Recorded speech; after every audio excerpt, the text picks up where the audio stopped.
Good evening. This is Sherry DeValley with Redoubt News, and we are with Washington Representative Bob McCaslin. Pleasure to be here. This is election night, and you just had a big win. Congratulations. Thank you very much. It's been a real honor to serve the 4th District these last 4 years. I've enjoyed it. My wife has been supportive, which is a huge thing. I don't think people understand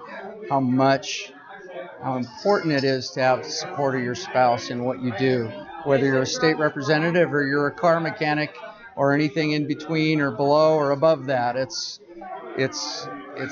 preeminent that my wonderful wife Heather loves what I'm doing and supports me in it. Is she here tonight?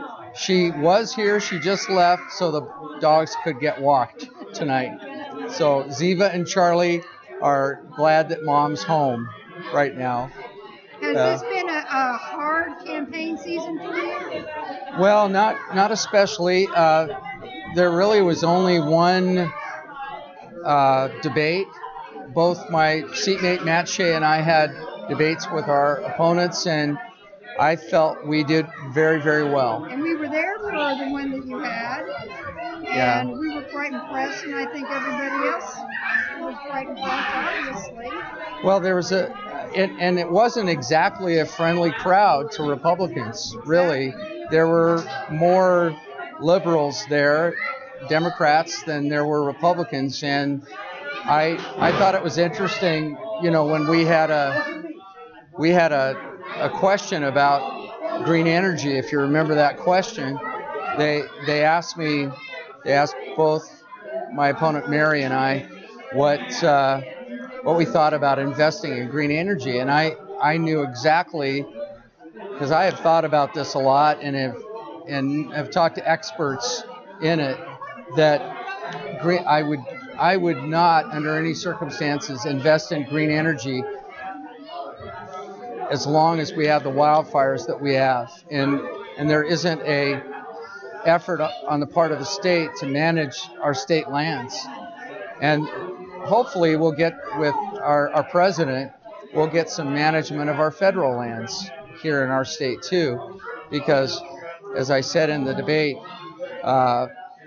2 weeks of wildfires in the state of California created way more of all the bad things you can put in the air than a whole year of what's produced on our freeways down there. So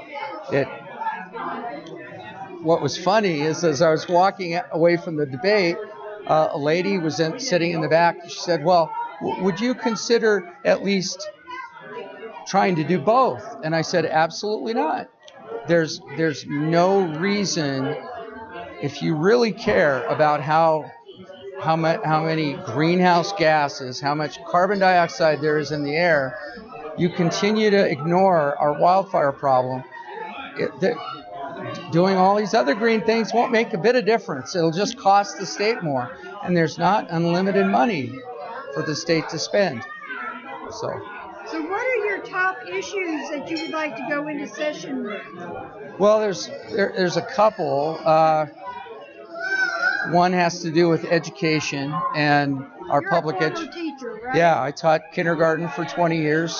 My wife says my skills as a kindergarten teacher transfer really well to this other job because we deal with the same behaviors. There you go. And that's true some of the time. But another representative who happens to be a Democrat, Steve Berquist, on the other side of the state, he and I have worked on a teacher evaluation bill. We have great teacher evaluations in our state because of Michaela Miller, who works for the Department of Education in the state for the superintendent. She took a business model and she made it work within education really, really well. Both principal and teacher have to work together on the whole process. It's educational. It helps both of them get better at what they do. And that's what evaluations are supposed to be about. The problem is it takes a long time. It's 45 hours a year. to do this evaluation system. And the good teachers who score well on that have to continue to do the 45 hours.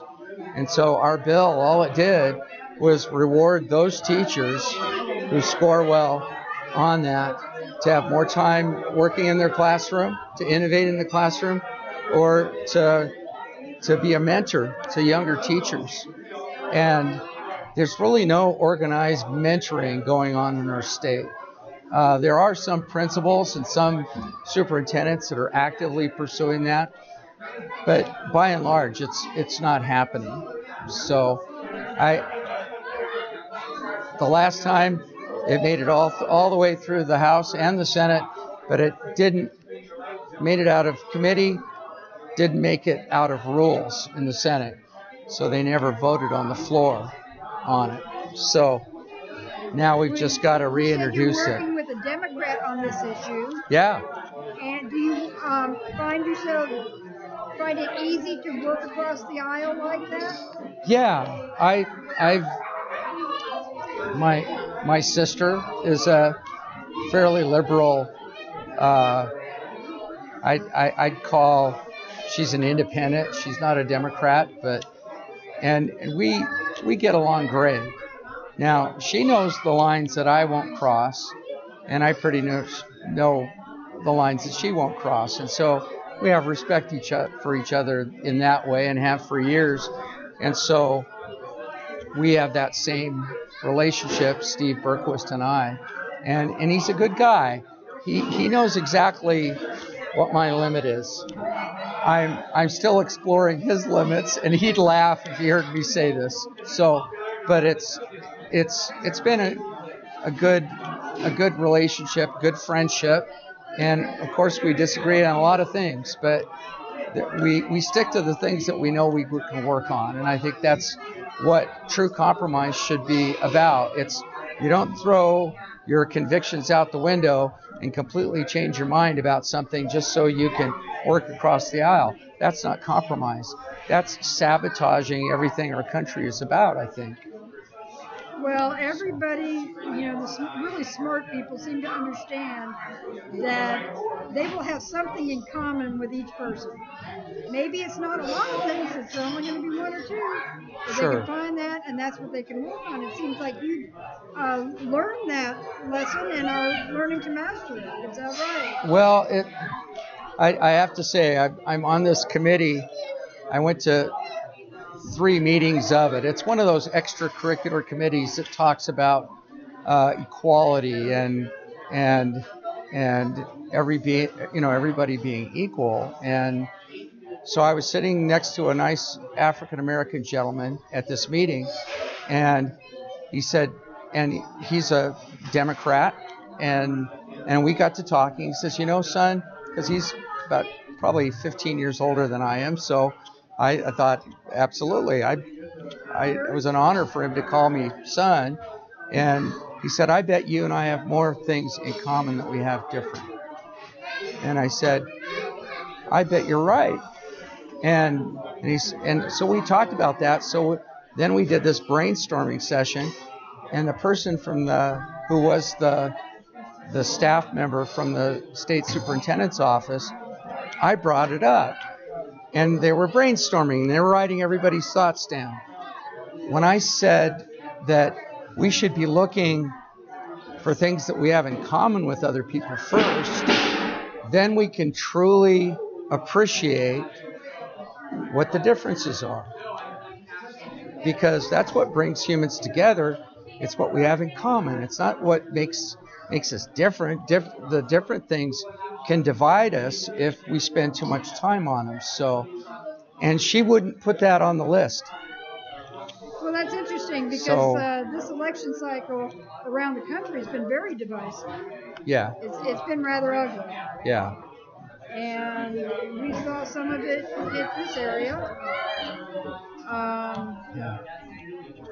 Would you like to weigh in on any of that around the country, on how ugly it has gotten, and what you might recommend that people can do to try and get past some of this? The best way to get past divisiveness is to have a thick skin. Really?